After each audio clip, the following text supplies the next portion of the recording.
Hey guys, it's Jamie with Command Comfort. I'm going to be doing a product demonstration today of a Mitsubishi Electric high wall fan coil for you guys. I just wanted to introduce the different models that are available from Mitsubishi Electric. On my left here, the GL model is the most common model. You see that all over the world. It's been around for a very long time. In the center here, you have the FH model, much like the GL model. The nice thing with this one is it has like a thermal camera, so it can rotate and it can find hot and cold spots in the room and even direct air to or away from you. It's really quite clever. And then on my right here, you have the EF models. These are designer models. They're a little slimmer. They perform the same as the GL, so still work very well. They just look a little more contemporary. High gloss black, silver, and high gloss white also. They're some of the more common ones this year. Over here we have the floor unit. Again, if you don't have space for a high wall or it doesn't suit, we do have the base unit as well. So another very popular one. It's kind of, the style is very similar to the designer. And then again, we have up above, we have some recessed units for those guys that don't want anything on the wall. We have the 4-way cassette, been around for a long time, blows air in 4 directions, typically good for the center of a room. And then on my far right, you have the 1-way cassette. Now this recesses up between the joists and blows air in 1 direction. So typically you have that towards the edge of the room. And if you guys don't like any of these particular units or you don't have space for them anywhere, there are ducted options as well. The nice thing with the ducted options is you can mix and match. You can have the ducted options for the large portion of the house and maybe have 1 ductless in the master bedroom or 1 or 2 ductless in different places. Mix and match them as you like. You can control them all via Wi-Fi with the Kuma Cloud adapter connected to an iPad or a phone or any kind of internet device actually. And the condenser is always going to look like this. It's always going to be the same width, about 12 inches. It'll be no less than 38 inches long, so this black pad, and it will stand no taller than 55 inches. They get taller as the capacity increases, but they're very easy to find a space for. Hey guys, here we are with the GL model fan coil, the one I showed you up on the wall, the most common one. Just want to show you a few basic things with this fan coil. This is actually a demonstration unit that I take into people's homes and show them how it works and good stuff like that. So I'm going to show you a few bits on it, and it does apply to all the other models as well, although they might be in a slightly different form. But first of all, I want to show you the filters. So all you want to do is pop this top open, and inside you see your filters there, the blue filters. There's 2 types. So I'm going to slide this one out like this. This first one is an electrostatic filter. Now what this guy does, this is one that's going to collect all your dust. Now you want to rinse this out. Mitsubishi says as frequently as every couple of weeks. We typically say you check it once a month or something like that. And these last the life of the product. You rinse these out in the sink, no detergents, just rinse them out, let them dry in the sun for a few minutes and put them straight back in. It's a very good filter, allows a lot of air to flow through whilst obviously capturing the dust. But the main one I want to talk about is this little guy in here. Now, you just pop it out like so. Quite simple to pop out. Now the first thing I want to mention is that this filter cannot get wet. So you want to pop that one out before you go ahead and rinse these. Let those guys dry before you put these back in. But these little filters here, these are little enzyme filters. They're very, very clever. They do have a lifespan. Typically every year to maybe 18 months is when you want to replace them. But what these do, these actually attract and break down the proteins found in allergens. So if you're an allergy sufferer, this is going to be very good for you. These also help to catch, trap and kill viruses, bacteria and mold spores. Very, very important at all times, but even more so right now in the current climate. So these are very good filters. Like I say, these need to be changed out every year for peak performance, and the dust filters last the life of their product. Super easy to install. Just slide that straight in there like so, and it just catches on the bottom. And you go ahead, just pop it down just like so. The nice thing with these fan coils is that they sit in each room, so each air filter is for each room individually. They all have their own return. they're not pulling from one central place and pushing that mixed air throughout the home. So it's really, it's just an excellent idea. I'm going to turn it on now so you can see how it works. You get a remote like this. You also get a holster, which if you want you can have it up on the wall. Most people don't. Most people leave it like a TV remote.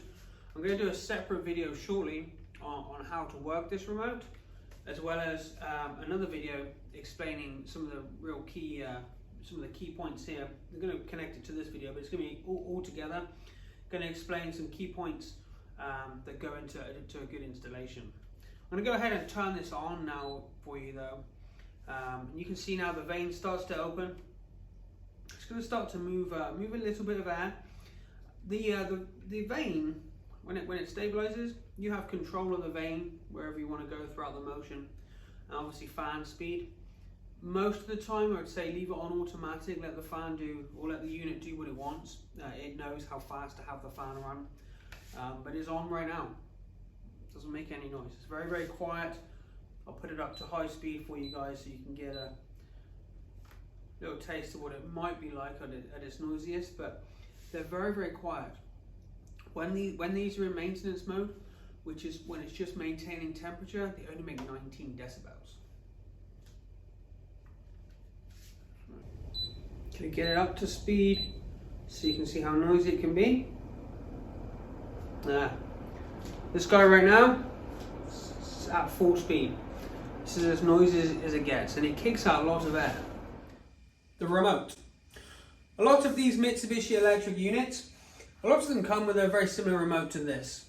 It's infrared remote, it's not RF, so you do have to point and shoot if you like, but that stops you from controlling other fan coils that you didn't want to control at that time. Although the controls can look a little different, and some of them do come with more complex settings, ultimately the basics are the same. Now this is the most basic remote. I'm just going to show you right now pretty much what's on here. So you have a small screen, tells you the temperature that you're trying to get to, also tells you the fan speed, and it tells you the settings. Button wise, you have your power button to turn it on and off, and your temperature, if you can turn the temperature down, you can turn the temperature up. If you have the fan settings on automatic, then you just adjust the temperature and you let it run and it will do whatever it needs to do. Underneath here, there are some more options. You have some timers on the right here. Now these are pretty basic, kind of on and off is pretty much what you can do with this. So you can set it to come on at 6 AM, turn off at 8 AM. It's not 7-day full programmable, but there are options that are available. So on the basic one, it's just that. You got your fan settings there, obviously low, medium, high, super high, or automatic, what we recommend. The vane controls the angle at which the air comes out. Your smart set remembers your favorite settings. Your econo cool over here, that will just raise the temperature in the room to save a little bit of energy by a couple of degrees. And at the top, you've got your modes, so you can switch from heating to air conditioning to dehumidify, or maybe even just fan. If you have allergies, you want to filter the air, you might not need heating, you might not need cooling, but you might want to filter the air, so that's a great setting. The last thing that's important on here really is you'll notice that there's no real place for batteries to go. So what it is, you can see there's a little icon down here, but it always gets missed. You just pull the bottom off, and there you have your 2 AAA batteries. Pretty much the same for most of the remotes, like I say. Now there are wall-mounted remotes that you can have as well. This is just the one that comes in the box and is the most common. Please give us a ring if you have any questions or concerns anytime. So I just want to take a couple of moments just to talk about some of the stuff that goes into making sure a quality installation is done correctly. A lot of people cut corners with these systems. Definitely don't want to do that. And I'll try and explain some of the reasons why. First of all, your fixings. We have a little box I like to show people, but you've got to have the right fixings. These little red plugs, they might be great for stucco, but they're not very good for drywall.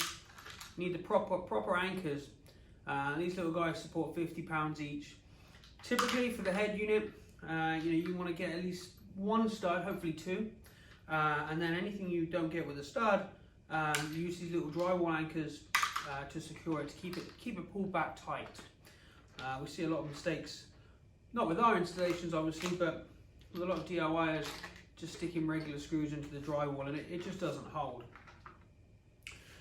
Another thing, on the base, there should be a base for your air conditioner really, for sound absorption. We use these little cork pads. Now the little cork pads, they just reduce that vibration, thus lowering any noise. So make sure you have cork pads. I often see these units just resting or screwed to concrete, and it just makes me cringe. You know, these cost a couple of bucks, but they make all the difference. Now, one of the other issues that we sometimes have, or we see quite a lot, should I say, is the transition with the drains. So on the back of these units, there's a drain to take away the moisture, and you have to transition from this flexible pipe here to a 3/4 PVC. Now, all too often what we find is the small pipe gets pushed inside the big pipe, and companies just take them up, right? To be honest, that's probably going to be fine for the most part, for a few years anyway. But if you ever have any issues, if it ever backs up, or the tape deteriorates, as it will over time, you're going to have problems. Be extra careful of this if you ever have any pipes in your wall. You want to make sure that you have a proper fitting. Now, we managed to source these special fittings that transition from the small pipe to the big pipe, nice and firm, high quality rubber with Jubilee clips either end, so that's not moving anywhere. Absolute must if it's going in the wall. Now, something silly, but your wiring. A lot of times, we'll get called out just to another person's installation and the unit won't work properly, won't communicate properly. Quite often it's because people have used the wrong wire. Mitsubishi specifically state you should use the correct type of wire. It sends pulse signals back and forward to communicate from the outdoor unit to the indoor unit. If you don't use the correct control wire, it might not be able to do that. So make sure you run the right power to make it work properly.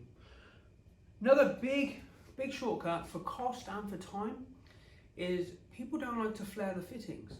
Now, these systems should never have welded or brazed joints, should always be flared. Now, a flare is this guy here. I don't know if you can see that very clearly, but you have a flare there, so a brass nut and a flared piece of copper, and that will turn onto a brass nipple, get a nice, tight, clean connection. And clean is the word, because these systems never have their refrigerant removed. Once it's in there for life. So we want that refrigerant to be clean as a whistle. All too often, you'll see people doing this. Brazing the lines together because they can't be bothered, or they're too frightened, they don't know how to do the flares properly, that they're going to get a leak. Well, if you go ahead and do this, it might be fine for a couple of years. But what's going to happen, in the refrigerant oil, you actually get debris. As the pipe heats up, it starts to oxidize, and that debris stays in that copper line, circulates within the system, causing premature failure potentially. It's crazy that it goes on, but a lot of the time it does, and this is usually one of the reasons. This is a port adapter. These are very expensive. These come from Mitsubishi, pre-made, but people cut corners. They want to just weld a small reducer in for a couple of bucks and avoid this cost and not knowing how to do it properly, so they solder all the time. It's very, very bad. Make sure flared fittings only, port adapters every time, no brazing, no taping of drains. Everything else is pretty much self-explanatory. Thank you guys for watching. Hope it's been educational. As always, if you have any questions, feel free to look us up online, commandcomfort.com. Check out our other YouTube videos. Check out our Facebook page. If you like the videos, if it has been educational, please feel free to like, comment, subscribe, whatever you feel like doing. But more importantly, in these trying times with the whole virus thing going on, please stay home, please stay safe, and thank you for watching. Command Comfort, climate control for life.